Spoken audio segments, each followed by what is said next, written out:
And we are back on the Zero Hour. I'm your host, Richard RJ Eskow. I don't think I'm getting into controversial territory when I say that I hate flying. I hate the whole process from beginning to end, pretty much, except the part where I put on my headphones and get to space out for a little while if someone doesn't jam a seat in front of me into my thorax. But this is not necessarily the way nature intended. This was not an inevitable outcome. In fact, this is not the way flying always used to be. And one of the reasons why I wanted to speak with our next guest is that not only has he written an excellent and enlightening book about this topic, but it's also, to me, it's illustrative of some broader issues about public policy. So my guest is Ganesh Sitaraman. He is a professor at Vanderbilt Law School. He's the director of the Vanderbilt Policy Accelerator, and his newest book is Why Flying is Miserable, and How to Fix It. So without any further ado, Ganesh Sitaraman, welcome to the Zero Hour. Thanks so much. I'm really excited to be here. Well, we're excited to have you, and let's start with this. What made you focus on flying? It's one of those things like the weather that everyone seems to complain about, yet not much has been done lately. What made you focus on the process of flying and the airline industry as a topic for a book? Yeah, well, like a lot of people, I fly a lot and have not always had the best experiences in flying. And at the same time, I'm a professor. I teach regulation, constitutional law, a lot of other subjects. And I was doing research on the history of airline regulation and policy. And what I found in my research was that there was just this extraordinary story of how we got to where we are. And what I found deep down was that public policy choices are why flying is so miserable. And when I realized that, it made me think, we could actually do something about this. We could make flying less miserable if we changed those choices. And I thought a lot of other people would be enthusiastic about this possibility, just as I was, in part because there are so many people like me who've experienced delays and cancellations and small seats and extra fees to pick your seats. I mean, all the little things that are so frustrating about flying these days.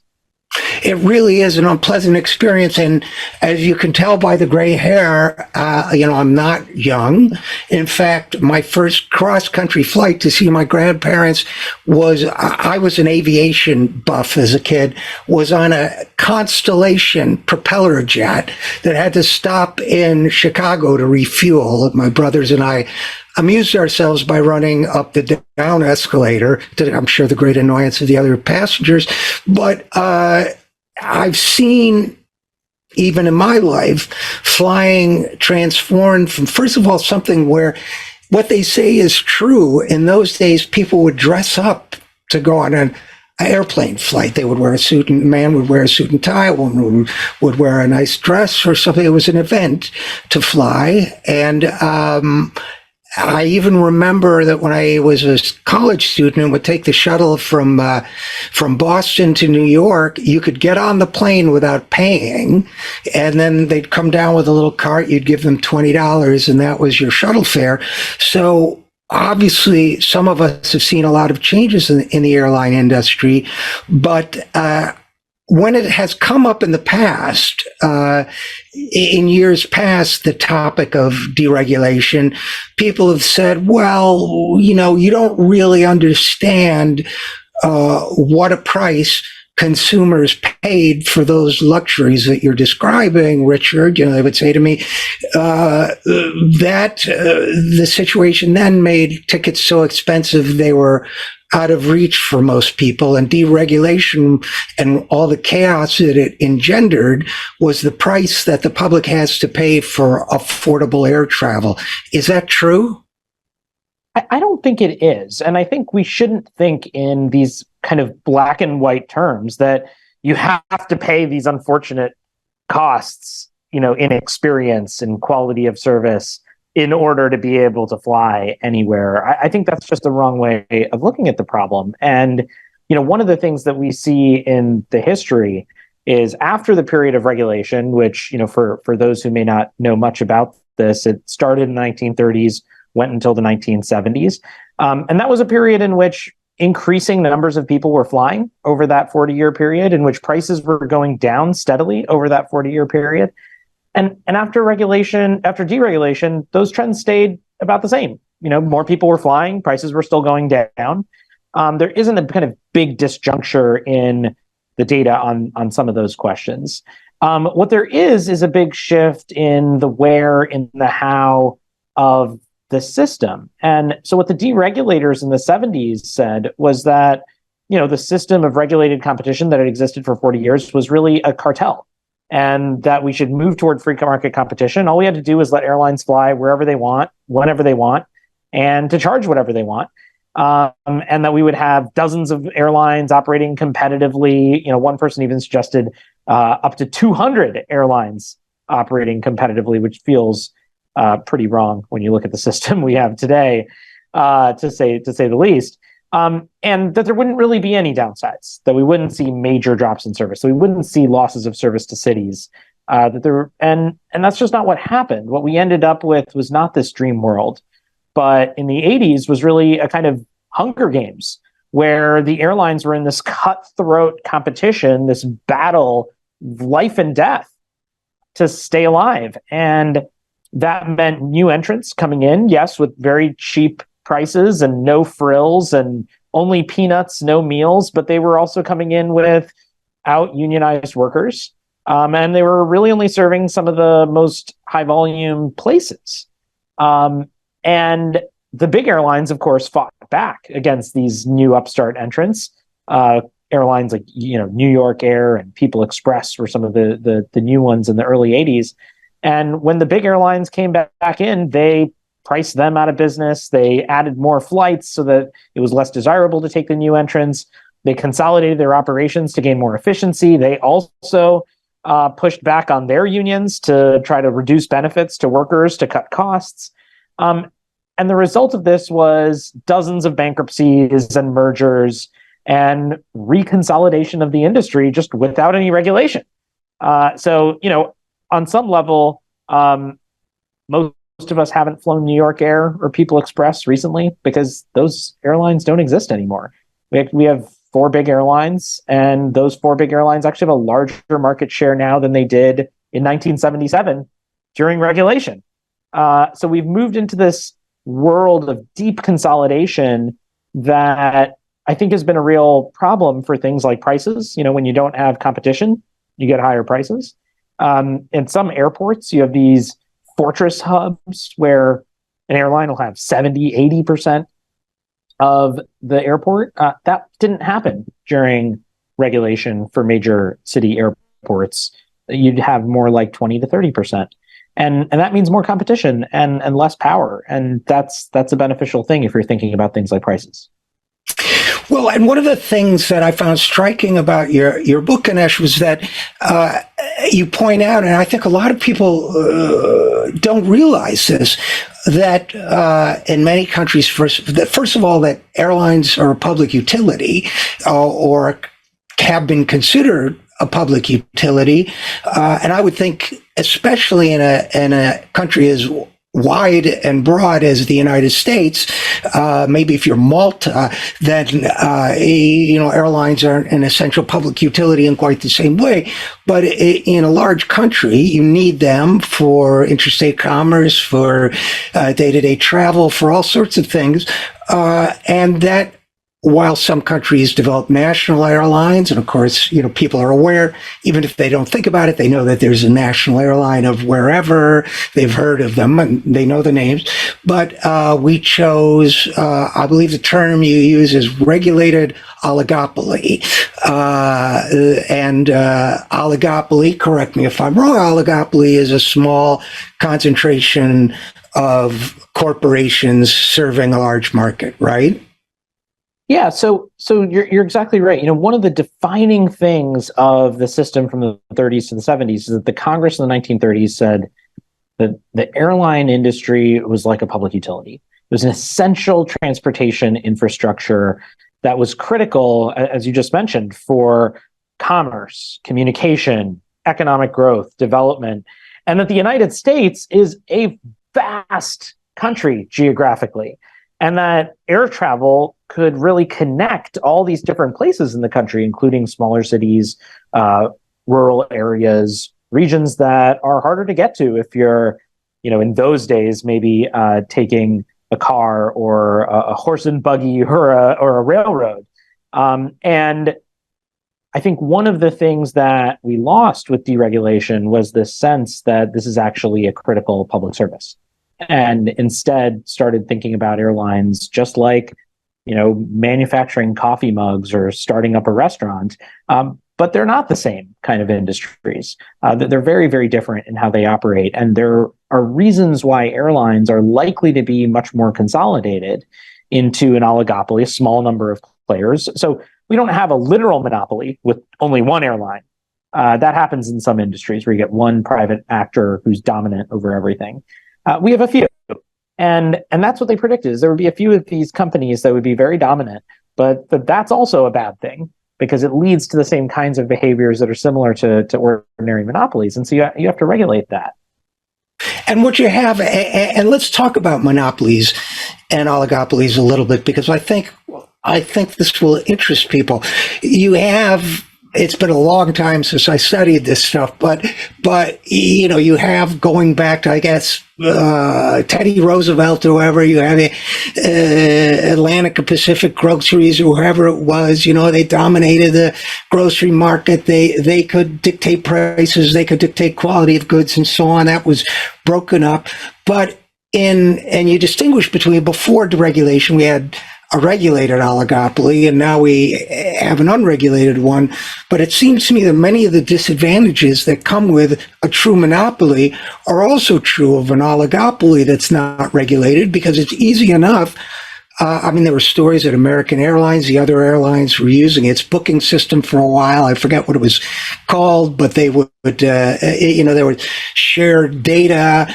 They certainly can observe what one another are doing. And if if there's only A through D airlines, and airline A decides to cut out this frill and improves its margins with it, well, they are all, they're all publicly traded, so the information is available, profits and everything else. So pretty much they can act as a block, whether, as almost as if they were one company.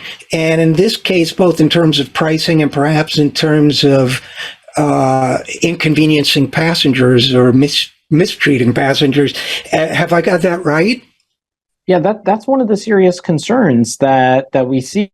And with oligopolies, as a small number of players can sometimes have the same kinds of abusive practices in price or quality of service that you see in monopolies. In the airline industry, one of the other dynamics that economists have written about is that there are a certain number of shareholders that actually are shared between the different airlines, that are common between them. And that common ownership means that the airlines operate as if they were owned by a single entity, and effectively are something like a monopoly too.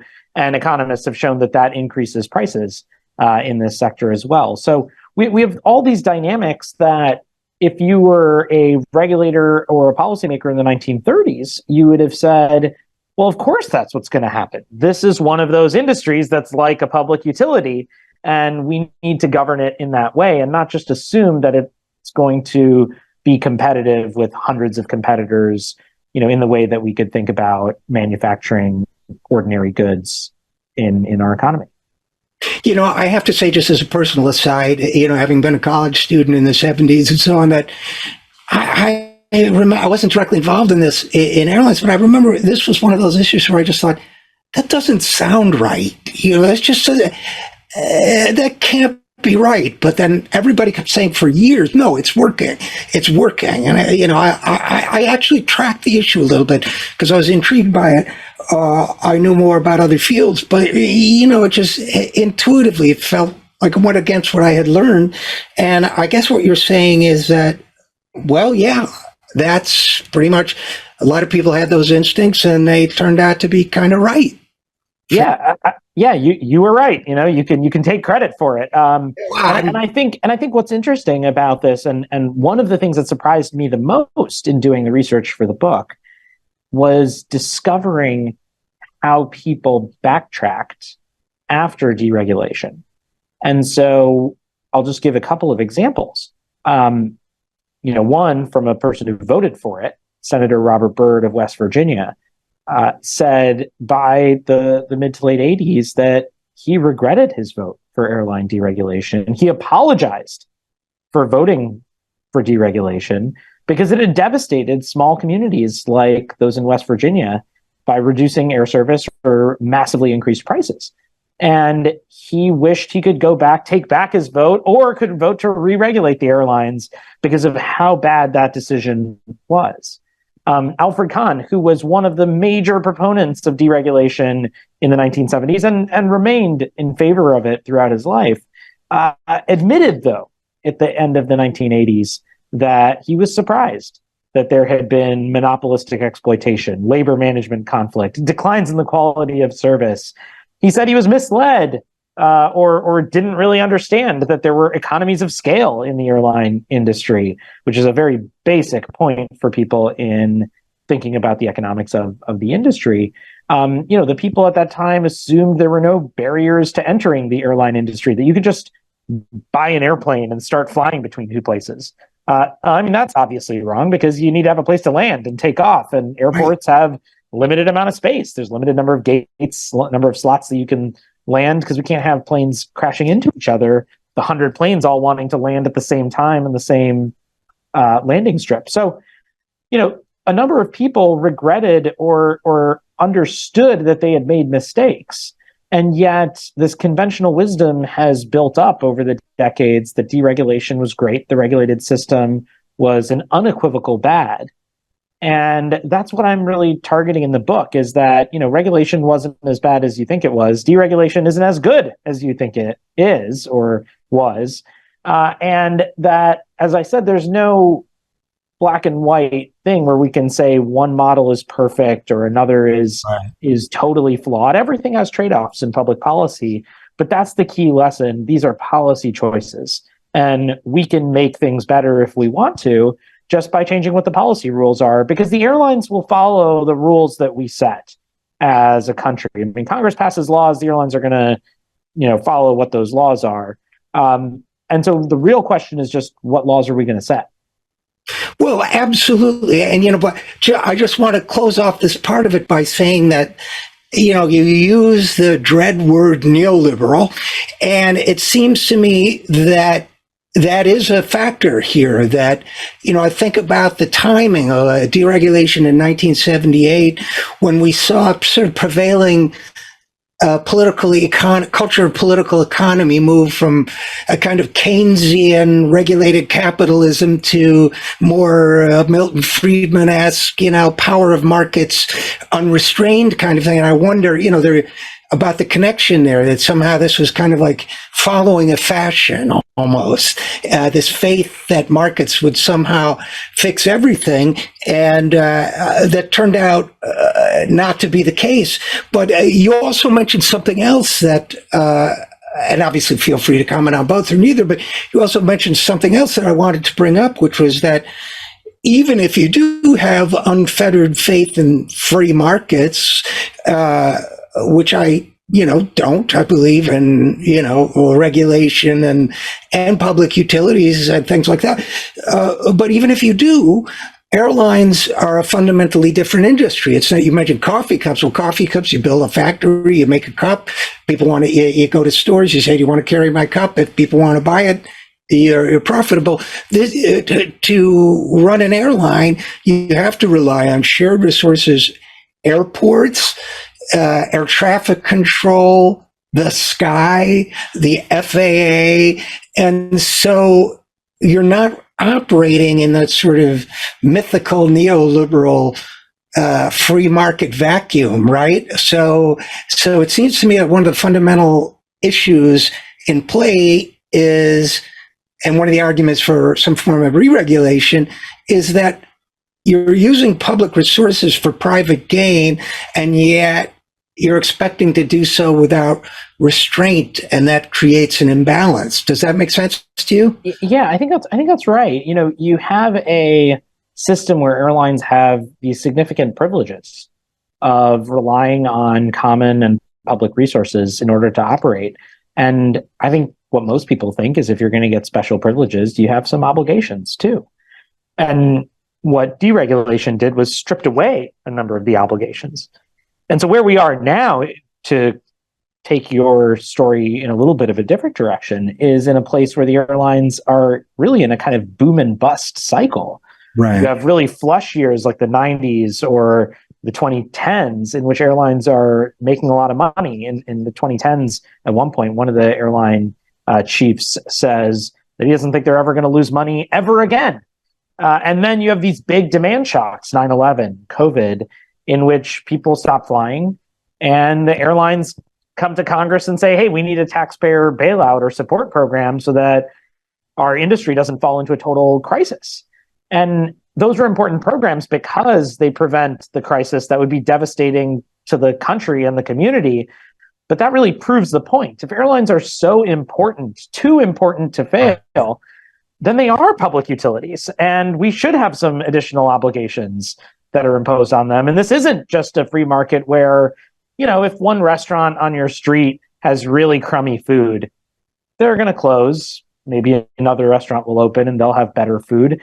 There's nothing at stake really there. I mean, for the individuals, there's obviously a lot at stake. For the neighborhood, there may be some at stake.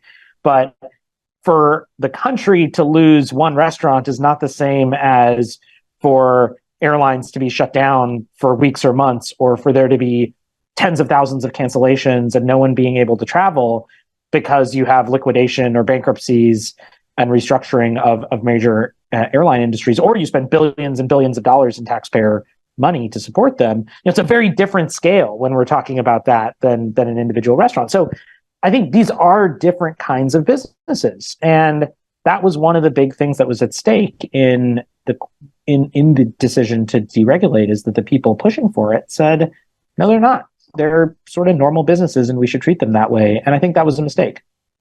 And I have to say, I have to just get this off my chest, Ganesh, that, in my corporate life, the past life, I did risk management and insurance. And airlines, some of the earliest hedge funds that I can recall were hedging the price of oil, which is a legitimate use, I think. It's an insurance product. It's saying, I run an airline, I need to make a profit.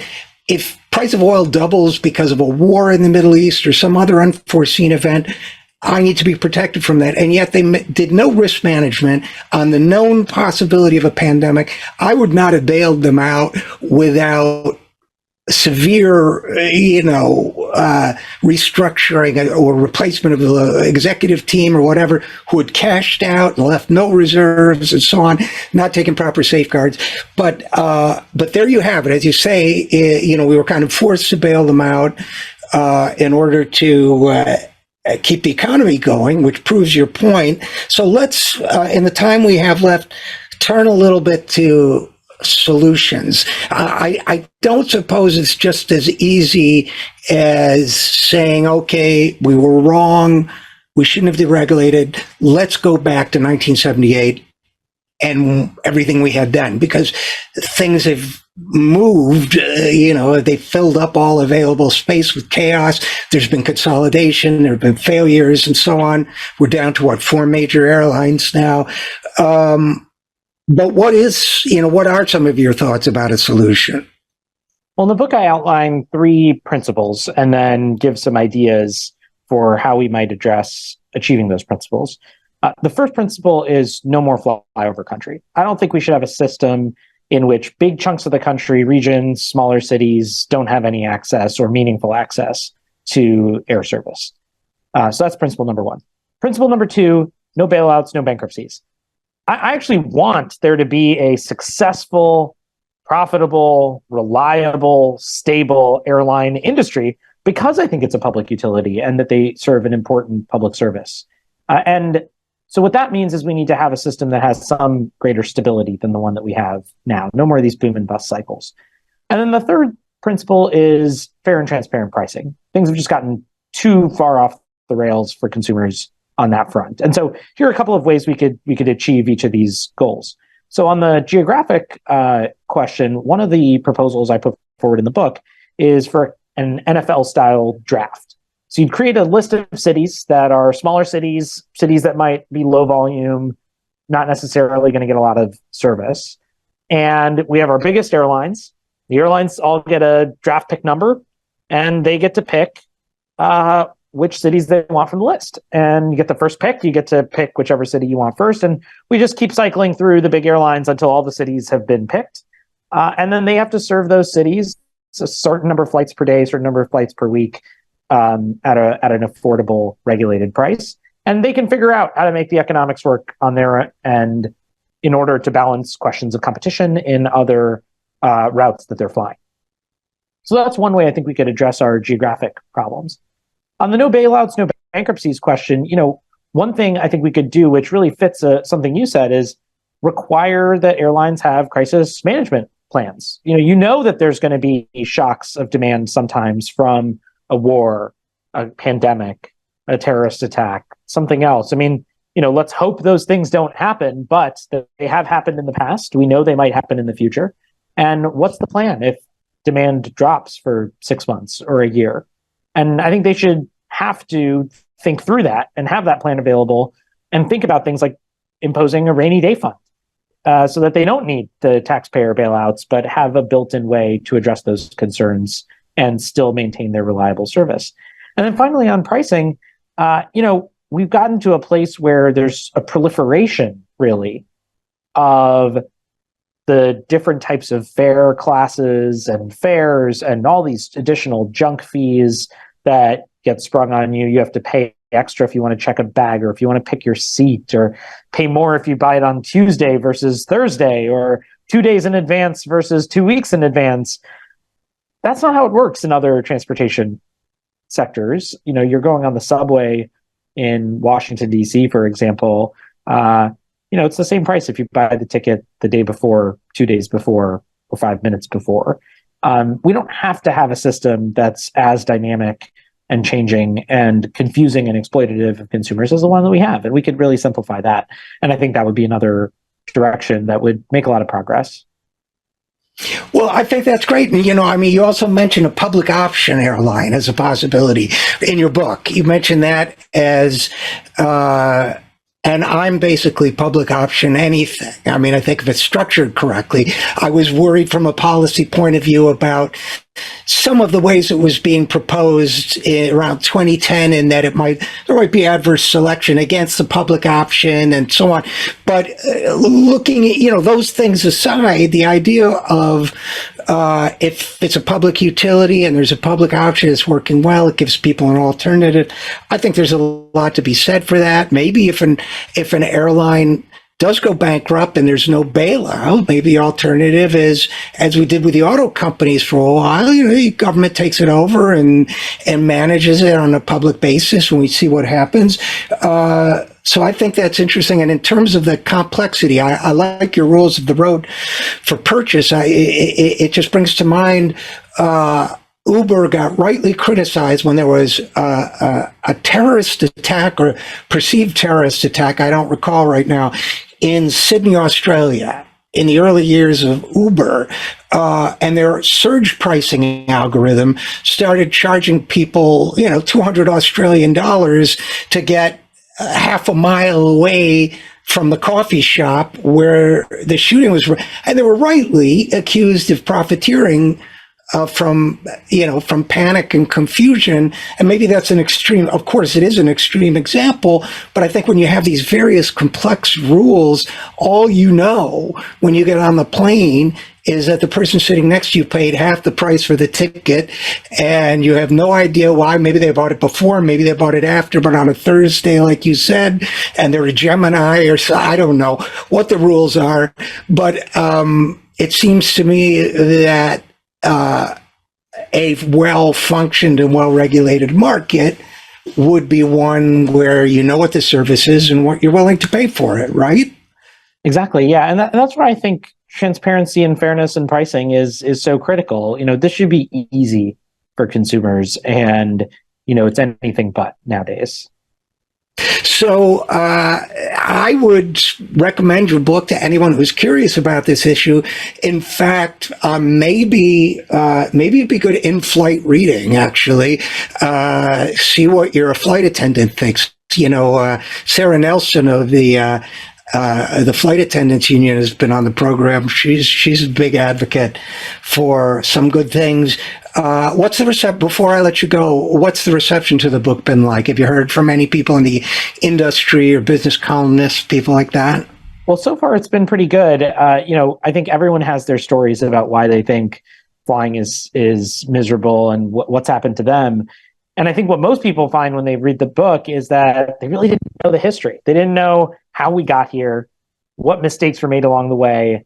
And I go in great depth in the book on that, but in a very short amount of pages. So don't be intimidated. It's only about 135 pages. You can finish it next time you're delayed for a couple of hours. It's perfect reading for that.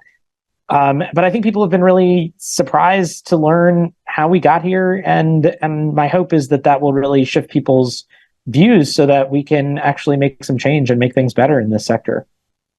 It's a good length for an Amtrak ride, too. So Ganesh Sitaraman is a professor at Vanderbilt Law School, and he's the director of the Vanderbilt Policy Accelerator. His new book we've been discussing is Why Flying is Miserable and How to Fix It. Thanks so much for writing it, and thank you for coming on the program. Thanks so much for having me. This was fun. Same here. And we'll be right back after this. I'm Richard RJ Eskow, and this is The Zero Hour.